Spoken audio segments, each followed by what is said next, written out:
ইরানের ভয়ে সাগরের বুকে অবস্থান বদলে লুকিয়ে থেকেও শেষ পর্যন্ত রেহাই পেল না আমেরিকা।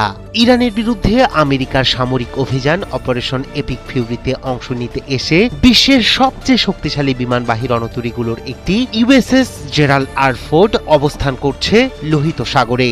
আর ঠিক সেই সময়ই রহস্যজনক অগ্নিকাণ্ডের ঘটনা ঘটেছে এই বিশাল যুদ্ধজাহাজে।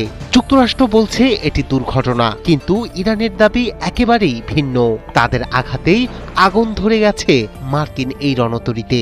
ফলে প্রশ্ন উঠেছে, লোহিত সাগরেও কি চাপে পড়েছে আমেরিকা? মধ্যপ্রাচ্যের উত্তপ্ত সামরিক উত্তেজনার মাঝেই নতুন করে আলোচনায় এসেছে মার্কিন যুদ্ধজাহাজ। লোহিত সাগরে অবস্থান করা মার্কিন বিমানবাহী রণতরী ইউএসএস জেরাল্ড আর ফোর্ডে অগ্নিকাণ্ডের ঘটনা ঘিরে তৈরি হয়েছে বিতর্ক। পেন্টাগন বলছে এটি একটি দুর্ঘটনা, তবে ইরানের দাবি একেবারেই ভিন্ন। তাদের আঘাতেই আগুন ধরে যায় এই বিশাল যুদ্ধজাহাজে। বৃহস্পতিবার রণতরীটিতে আগুন লাগে বলে একাধিক সূত্র নিশ্চিত করেছে। মার্কিন কর্মকর্তারা জানিয়েছেন প্রাথমিকভাবে আগুন নেভানো সম্ভব হয়েছে। এদিকে মার্কিন সেন্ট্রাল কমান্ড সেন্টকমের এক বিবৃতিতে বলা হয়েছে, আগুনের সূত্রপাত হয়েছিল জাহাজটির প্রধান লন্ড্রি স্পেস থেকে। তাদের দাবি, আগুনের সঙ্গে কোনো যুদ্ধ পরিস্থিতি বা শত্রুপক্ষের হামলার সম্পর্ক নেই। বিবৃতিতে আরো বলা হয়, আগুন দ্রুত নিয়ন্ত্রণে আনা হয়েছে এবং রণতরীটি সম্পূর্ণ সচল রয়েছে বলেও দাবি করেছে মার্কিন সামরিক কর্তৃপক্ষ। তবে আগুনে অন্তত 2 জন মার্কিন নৌসেনা আহত হয়েছেন।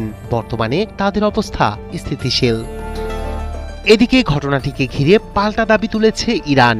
দেশটির ইসলামিক রেভলিউশনারি গার্ড বাহিনীর দাবি, এটি কোনো দুর্ঘটনা নয়। তাদের আঘাতেই আগুন ধরে যায় মার্কিন এই বিমানবাহী রণতরীতে। ইরানের দাবি, প্রকৃত ঘটনা গোপন করার চেষ্টা করছে আমেরিকা। একই সঙ্গে তারা অভিযোগ করেছে, নিজেদের সামরিক ক্ষতি ও সৈন্য হতাহতের প্রকৃত তথ্য প্রকাশ করছে না ওয়াশিংটন।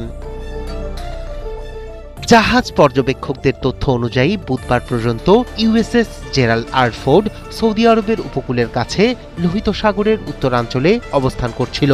বিশ্বের সবচেয়ে আধুনিক এই বিমানবাহী রণতরীটির সঙ্গে 3টি সহায়ক যুদ্ধজাহাজও রয়েছে।